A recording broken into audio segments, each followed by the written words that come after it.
If you've ever visited Washington, D.C., you know it feels different from every other city in America. And I'm not talking about the monuments or the politics. The streets, the neighborhoods, the parks, the architecture, the entire city has a different feel, and you might not be able to put your finger on it at first. What I came to learn is that everything here was designed with intention from the ground up, which is unlike almost every other major U.S. city. Today, I'll be breaking down exactly why DC is so unique, and along the way, I'll share some stories most locals don't even know, like the man who designed the city, a name every Washingtonian knows, but almost nobody knows how his career ended here. I'll explain the myth most people believe about the height limits of the buildings and the real reason behind them, and I'll answer the questions of why DC has these massive diagonal avenues, and this was long before cars were invented, so make sure you stick around to the end. By the way, if we haven't met, I'm Brad. I'm a local real estate agent who creates content about moving to and living in Washington, D.C. based on my 26 years here. So if you're thinking about buying or selling a home in the area, let's connect. As you understand how Washington, D.C. was built, you start to understand why people fall in love with living here. Washington wasn't a city that grew organically like New York or Boston or Philadelphia. In 1790, Congress chose a site along the Potomac River as a neutral capital, meaning it wasn't a northern site or it wasn't a southern site. President George Washington hired Pierre Charles L'Enfant, a French-born engineer, to design the entire city from scratch. And L'Enfant didn't think small. He borrowed from the grand capitals he knew, which were Paris and Versailles at the time, where these wide boulevards, open plazas, and these long, beautiful sight lines created a sense of ceremony and national pride. He laid these sweeping diagonal avenues on top of a very simple north-south grid, creating the dramatic street pattern we still see today. Now, those wide avenues weren't built for traffic. Cars obviously didn't exist back then. They were designed for military parades and troop movement, which was standard in major European cities in the late 1700s. He also used them to create these symbolic sight lines, allowing people to see major public buildings like the President's House, which is what we know or we now call the White House, and the Capitol, and future monuments from far across the city. And L'Enfant understood Washington's climate. D.C. is hot and humid in the summer, and so these wide avenues meant better ventilation, more air circulation, and more sunlight on the streets. It kept the city from feeling like a maze of dark, narrow alleys. So where those diagonal avenues cut through the grid, they created circles and plazas like DuPont Circle, Logan Circle, Washington Circle, and Stanton Park. L'Enfant's genius is still felt today. The design has held up for sure, and he's a household name among Washingtonians, but he was also famously uncompromising, and that led to him being fired long before construction even began. The breaking point came when he ordered the demolition of a particularly built mansion that interfered with one of his avenues, and he did it without permission of the owner of the mansion, who was very politically connected. The backlash was huge. Even George Washington himself couldn't fix it, apparently. L'Enfant also refused to submit a complete set of drawings, insisting the city be built exactly as he imagined.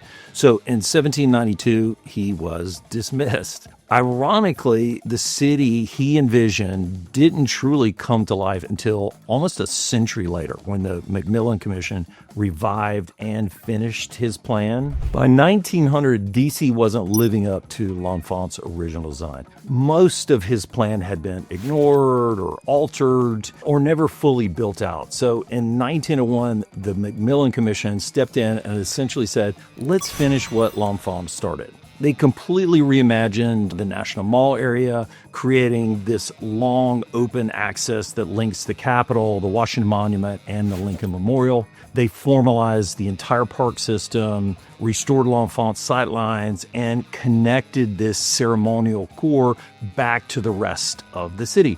So this is the moment when Washington truly became the capital city that you recognize today. And once that vision was finally locked in, it cemented the unique street layout that still shapes how we move around DC every single day. DC's layout is a mix of logical grid and these diagonal avenues, but you also have short blocks, wide sidewalks, and parks everywhere. All of that makes DC one of the most walkable cities in the country. And then you have the quadrants. Everything in DC is oriented around the capital. So you have northwest, northeast, southwest, and southeast. So here's what's interesting about the grid. If you look on the map, Georgetown is in the northwest quadrant, right? But on the map, it's actually on the southwestern part of DC, the southern border. And that's because Washington was originally shaped like a diamond before the southern half was seceded and returned to Virginia. If you put Arlington and DC back together, you see why Georgetown was originally in the northwest and the territories combined look like a diamond. Now, here's another popular myth. The story of why there's no J streets. If you ask any local, they'll tell you that L'Enfant hated a guy named Jay who was involved with his ex-girlfriend. So he refused to include J streets in his plan. Literally, if you ask people on the street today, they'll tell you that. It's a great cocktail party story, but it's not even close to being true. The real reason is simple. In the late 1700s, the letters I and J looked almost identical in handwriting and early printing. They were used interchangeably in maps and books and Latin texts. So to avoid the confusion in a city built on letter streets, the letter J was skipped. And while we're on that pattern, once the grid, you'll notice in DC, gets past W Street, the city switches to two-syllable names like Adams, Bryan, and Channing. That's why you won't find any X, Y, or Z streets either. They were considered uncommon and awkward and unnecessary. But it's not just the streets that make DC different. The way the entire region moves is completely unique too. DC's Metro opened in 1976, making it one of actually the newer major transit systems in the country.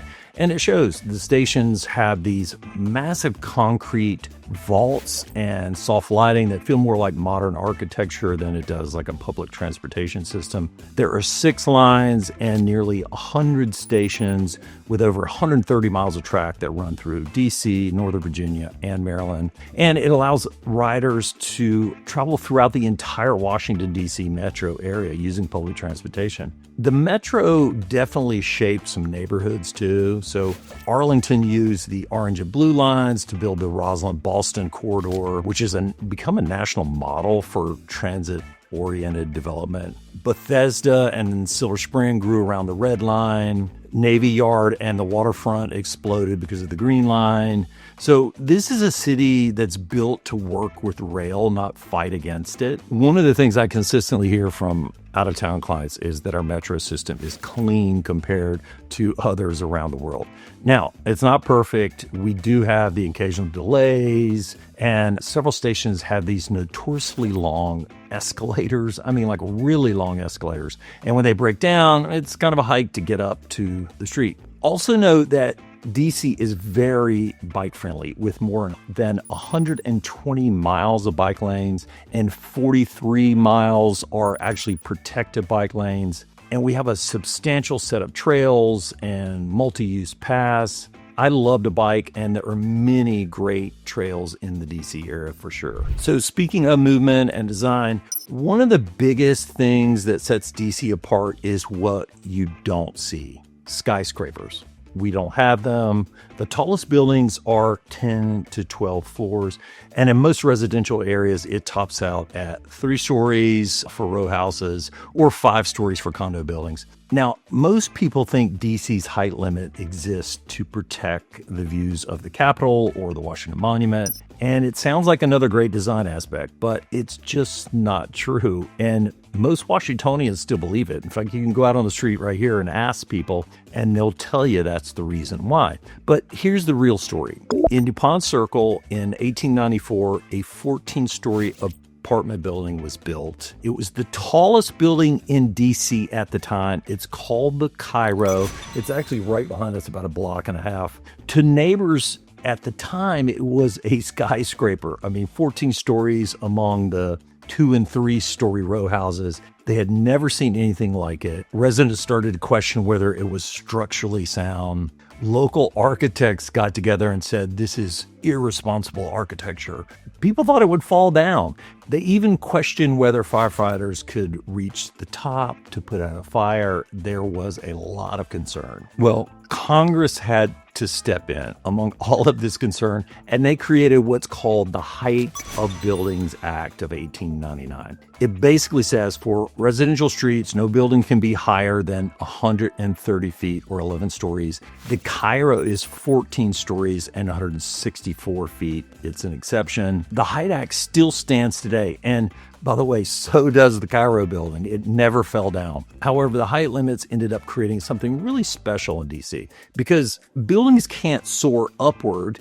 The entire city gets more sunlight. It reaches the streets, the sidewalks, and the homes. It allows for more tree-lined streets. You also don't get those wind tunnel effects like you see in New York or Chicago, where tall buildings like funnel the air through these narrow corridors. And because DC skyline stays low and horizontal, the streets never feel claustrophobic or canyon-like. Sidewalks feel calmer, more open, and more comfortable to walk on. Even downtown, all of this makes DC feel more human-scaled and more European and American in a lot of ways. And it's one of the reasons the city is so walkable and livable.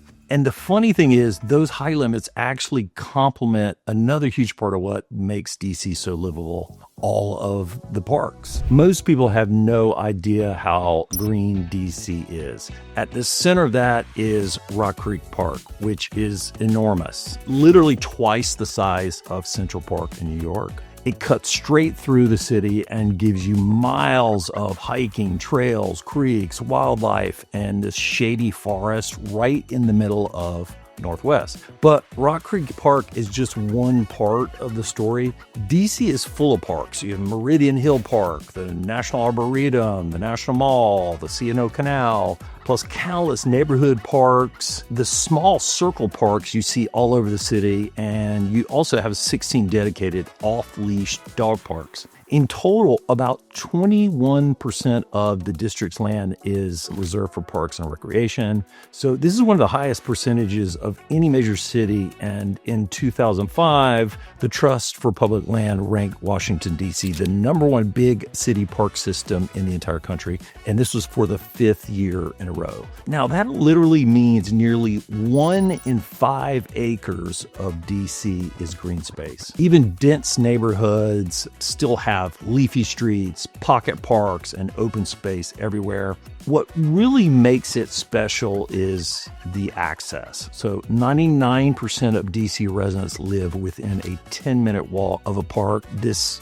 green network is a huge part of why DC feels walkable, airy, and livable compared to other major cities. And when you combine all that green space with DC's walkable street grid, you get neighborhoods that each have a very distinct feel. DC isn't one big urban block. It's a collection of villages, each with its own character.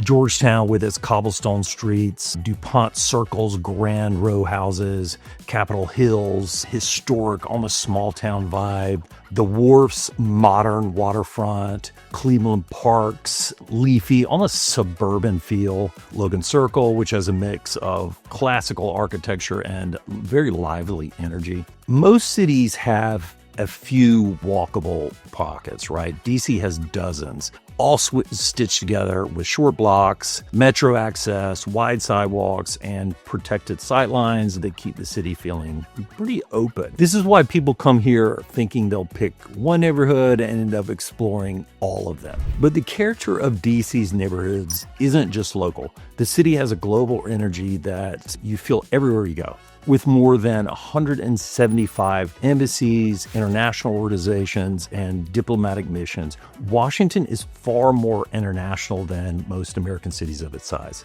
Embassy Row and Kalorama are the two neighborhoods where this global layer, if you want to call it, is the most visible, with grand diplomatic buildings and international residences lining the streets. But that influence spreads throughout the entire city. You hear languages from all over the world, which is really fascinating to me. And the food scene is one of the most culturally diverse in the whole country.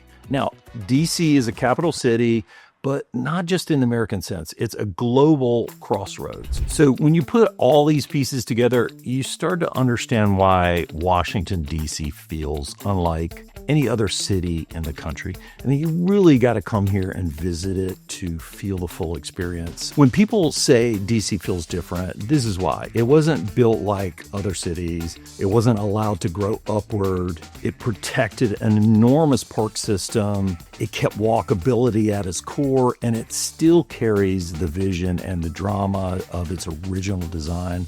Now, if you're thinking about buying or selling a home in DC, reach out to me anytime. Let's talk about the neighborhoods or nearby cities that might fit you best. And if you want a deeper dive into the area, there's a link to my free relocation guide in the description below. Now, make sure you stay for the next video, which is ranking the best and worst places to live in Washington, D.C.